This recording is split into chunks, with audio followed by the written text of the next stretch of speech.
Panginoon. Iba ang pakiramdam, mas lalong tumatatag, sumisigla ang iyong pananampalataya kapag nagpupunta ka sa lugar ng tipanan ninyo ng Panginoon. Amen. Maliban na lang sa mga kapatid natin sa Saturday group na hindi kayo pinalalabas ng inyong mga accepted kayo. Pero kung kayo pinalalabas araw ng Sabado na sa beach ka at nanonood ng live, dapat andito ka. Bakit? Dito mo kinatakbo ang Panginoon. Amen. Unang bagay mga kapatid, keep watch. Ikalawa, be prepared. The wise and foolish virgins represent two ways to live. Preparedness is not just about the moment, but about a lifestyle. Ang salitang preparedness, mga kapatid, ay hindi lamang sa panahon o oras, kundi lifestyle. Tingnan niyo ang buhay ninyo. Unang bagay, dapat hindi kayo mainipin. Kasi, kung mainipin po kayo, mawawala kayo sa focus ng inyong paghihintay. Ulitin ko mga kapatid, kung naghihintay ka sa isang kaibigan na mayroong oras kayo ng tipanan, at ang kaibigan mong ito ay hindi o nabalang ng kanyang pagdating, dapat i-practice mo ang iyong puso na nag-enjoy ka sa paghihintay. Ulitin ko, i-enjoy ninyo ang inyong puso, i-practice ninyo ang saya habang kayo naghihintay. Huwag niyong hayaan mainis ka, mabubunod ka. Bakit? Mawawala ka sa focus ng iyong paghihintay. Kung hindi mo ma-practice personal sa oras na mayroon ka, hindi mo ma-practice yan sa tinatawag na spiritual life ng iyong buhay. Kaya ako po, hindi ako mainipin. Kung paghintayin niyo ako ng 24 oras, hindi ko problema yan. Problema niyo yan, kayo ang nahuli, hindi ako. So, ibig sabihin, anumang oras na kayo dumating, yun pa rin ako. Bakit? Ang preparedness, mga kapatid, is not just about the moment, but about a lifestyle. Amen. Amen? Kaya yung pagiging maganda ninyo sa harapan ng Diyos, hindi lamang dapat araw ng Sabado, mula Lunes o mula Linggo, hanggang sa darating na Biyernes, maganda ka pa rin. Bakit? Hindi ka lang Sabado pinagpapala ng Diyos. Ang ikatulong mga kapatid na word na gusto kong sabihin sa inyo yung salitang stay awake. Sabi ng 1 Thessalonians chapter 5 verse 6, kaya nga, kailangan tayong manatiling gising, laging handa at malinaw ang isip, di tulad ng iba. Stay awake. Manatiling gising, laging handa at malinaw ang isip. Hindi po sinabi rito na hindi na kayo matutulog. Ang sinasabi dito, malinaw ang isip. Minsan may isang sister na humingi sa akin sa panalangin para sa kanyang anak. Ang laki ng bukol sa ulo. Sabi niya, Brad, ipanalangin mo nga yung anak ko kasi kapatungan mo ng kamay yung kanyang bukol. Sabi ko, ang laki naman ito, sister, ano nangyari? Sabi niya, napalo ko ng walis tambo.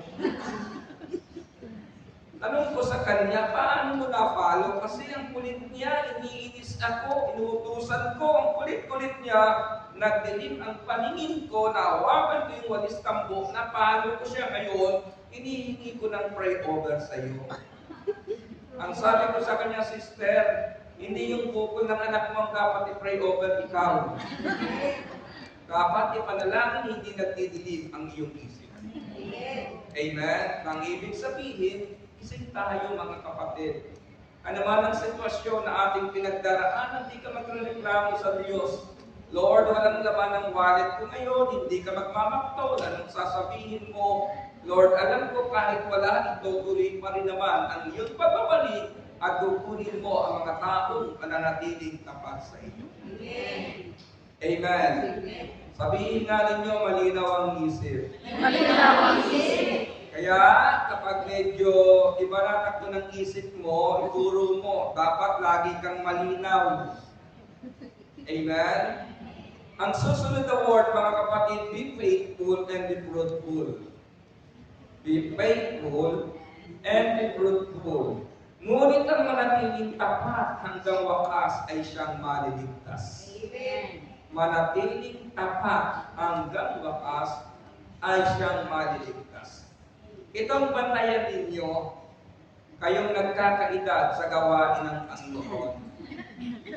Bantayan niyo ang puso ninyo. Baka nung unang panahon, nag-aakay ka, ngayon ikaw na ang aakayin.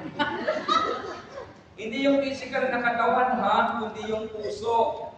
Nung unang panahon, mapagparaya ka, mapagbigay ka, ngayon puso mawag ka. Hindi ka lang napansin ng kaibigan mo, nagmamangkol ka na. Hindi ka lang nasundo. Iba na. Samantalang nung unang panahon, kahit hindi ka nasundo, nakangiti ka. Masaya yung kalooban mo. Dapat bantayan mo, ganun pa rin ba ako? Gaya ng dati. Nung unang panahon ba, mapagparaya ka, mapagbigay, baka naman kung kailan ako tumatanda sa gawain ng Panginoon, saka naman, nagbabago yung aking ugali. Sa isang probinsya na na-assign ako, nagkaroon po ng reorganization. Nagpalit ng pamunuan. So lahat yun, core group, secretary-treasurer. Kasi po, sa mga probinsya may secretary-treasurer. Nagkaroon ng isang malaking gawain ngayon sa plaza. After na magkaroon ng gawain, lahat po ng collection, binibilang po and then dinidivide 30, 30, 40. Yan po yung division. Yung sister na bagong secretary-treasurer, matagal siyang magkwenta, nililimi niya, binibilang niya, lapit sa akin yung pinalitan. Ang sabi niya sa akin, Brother Natin, yung sister na yan, bago lang yan, kaya mali-mali ang kwenta niya. Yun ang sabi niya sa akin. Alam niyo, hindi naman ako nag-react, pero nagsalita ako ng malumanay. Sister, alam po ba ninyo sa gawain ito, kung sino yung bago, ingat na magkamali. At kung sino yung dati, parang sanay ng magkamali. Pero wala niya sa Saturday Group. Kahit dati na kayo, ingat pa rin kayo magkamali, hindi ba? Bakit? Kasi dapat ma-maintain. Kung ano ka noon, ngayon ka, ganun ka pa rin ngayon. Kung tapat ka noon, dapat tapat ka ngayon. Kung maaga kang dumarating noon, dapat maaga ka pa rin ngayon. Amen. Minsan nakalulungkot di ba? Nung unang panahon sa gawain ito, kahit mag-overtime ang preacher, okay lang sila. Pero ngayon, kapag nag-overtime na yung preacher, iba na yung tingin ng iba. Nung unang panahon, ang haba po ng gawain, inaabot ng 3 oras ang healing message. Kaya hindi na namin kaya yung ganung kahaba. At nung unang panahon, may napapansin ako, yung mga sister na worker, maagang dumarating, huli pang umaalis. Pero ngayon, meron akong napapansin, huli nang dumating, maaga pang umalis. Pero dapat, yung be faithful and be fruitful. At ang susunod po, mga kapatid, continue doing good. Yan po ang pinagdiinan ni Father Jay kanina. Keep watch, stay awake, be faithful and be fruitful. Continue doing good.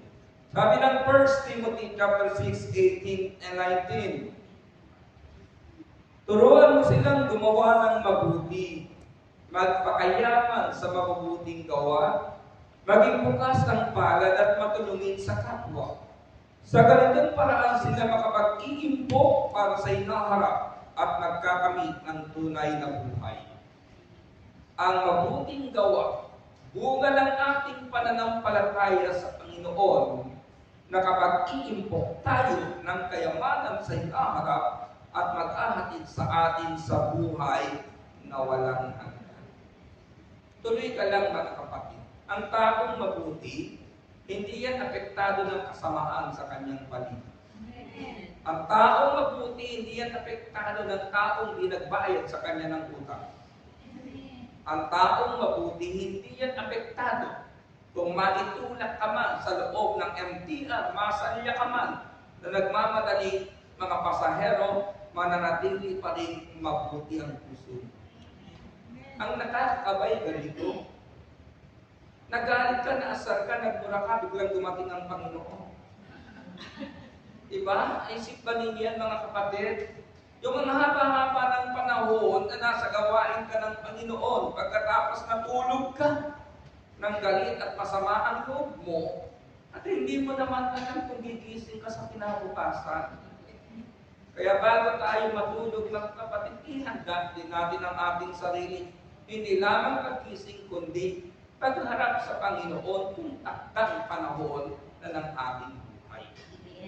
Continue doing good. Ang taong mabuti, hindi siya apektado ng kasamaan ng kanyang paligid.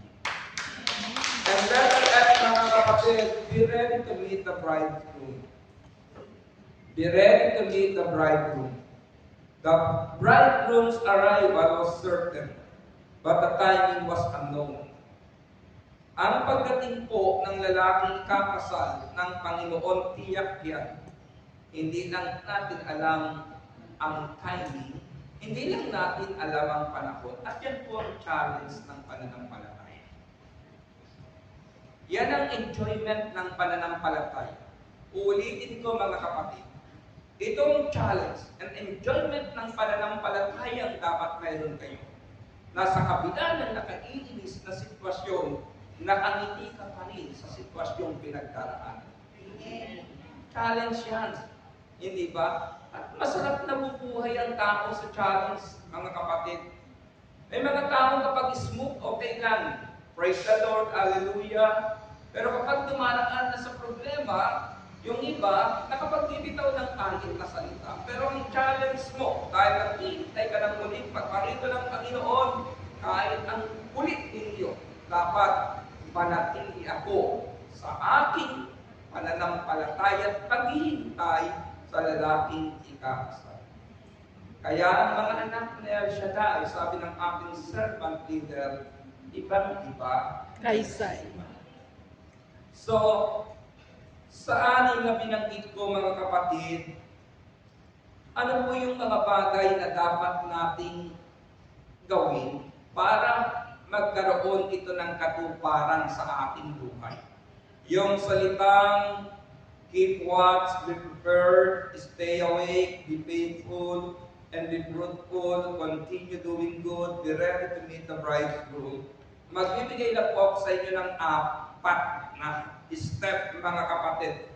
First of all, we should lay aside all hindrances in our lives. Sabi ng Hebrews chapter 12,